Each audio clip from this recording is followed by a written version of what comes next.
నమస్తే, welcome to పూరా local. నేను మీ సంపత్ కుమార్.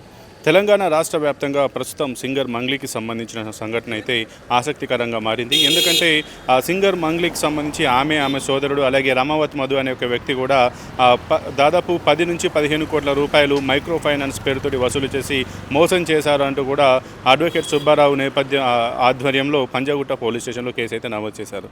ఆ కేసు నమోదు చేసినప్పటి నుంచి కూడా ఈ యొక్క మంగ్లీకి సంబంధించిన వార్త మాత్రం తెలంగాణ రాష్ట్ర వ్యాప్తంగా ఒక ఆసక్తికరంగా సంచలనంగా మారినటువంటి పరిస్థితి.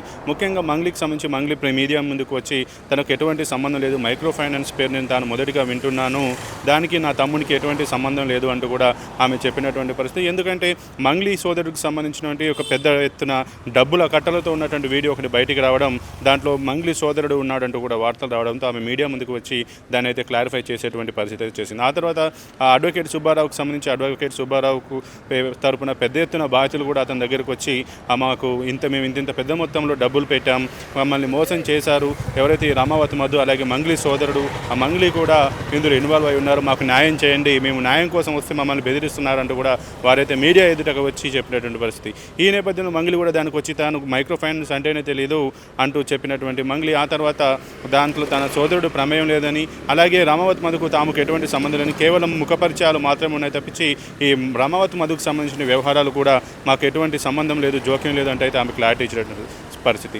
ఆ తర్వాతకి రమావత్ మధు కూడా ముందుకు వచ్చి ఒక నాటకీయ పరిణామాల మధ్య ఈ ఒక అంశం ఏదైతే ఈ మైక్రో ఫైనాన్స్కి సంబంధించిన అంశం బయటకు వచ్చిందో దాంట్లో మంగ్లీ పేరు వినబడుతుందని, మంగ్లీకి దానికి ఎటువంటి సంబంధం లేదంటూ కూడా క్లీన్ చిట్ ఇస్తూ కూడా ఆయన అయితే ఒక వీడియోని అయితే బయటపెట్టినటువంటి పరిస్థితి.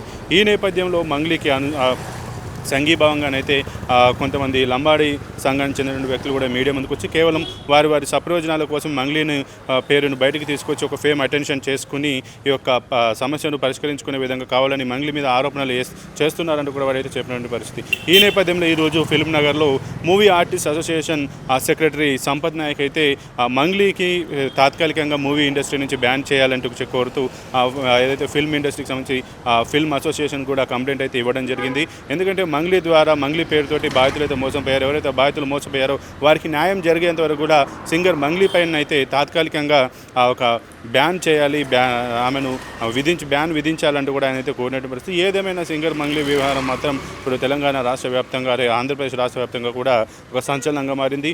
ఎందుకంటే ఒక సాదాసీదా సింగర్గా, ఒక సాదాసీదా టీవీ జర్నలిస్ట్గా అడుగుపెట్టినటువంటి బయటకు వచ్చినటువంటి మంగ్లీ ఇప్పుడు అంచెలంచెలుగా ఎదుగుతూ ఒక సింగర్గా, ఫోక్ సింగర్గా ఎదిగి ఇప్పుడు ఈ యొక్క మైక్రో ఫైనాన్స్ కేసులో దాదాపు 10 నుంచి 15 కోట్ల మోసం చేశారంటూ కూడా ఆమె పైన ఆరోపణలు రావడం, దానికి సంబంధించి బాధితులు కూడా పెద్ద ఎత్తున బయటికి రావడం అయితే దీంతో మంగ్లీకి ఒక రకంగా చిక్కులో ఇరుక్కున్నట్టుగా, దాంట్లో ఆమె సోదరుడు ప్రమేయం ఉన్నట్టుగా కూడా చెప్పినటువంటి పరిస్థితి అయితే నెలకొంది. ఏదేమైనా ఇప్పుడు సింగర్ మంగ్లీ విషయం మాత్రం తెలుగు 2 రాష్ట్రాల్లో ఆసక్తికరంగా మారింది.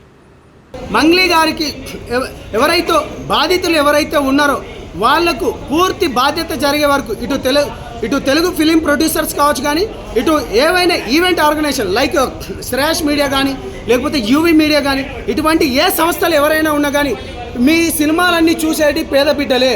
ఇవాళ ఆరోపణలు ప్రధానంగా పేద బిడ్డలై డబ్బులు పోయినవి, ఇవాళ 100 కోట్ల ఆరోపణలు వస్తున్నాయి. కాబట్టి వెంటనే మీ సినిమాలు చూసేది కూడా పేద బిడ్డలు. కాబట్టి మంగ్లీ గారిపైన వచ్చిన ఆరోపణలన్నీ అబద్ధాలు, వాస్తవాలుగా చేసుకోవాల్సిన అవసరం మంగ్లీ గారిపైన ఉన్నాయి.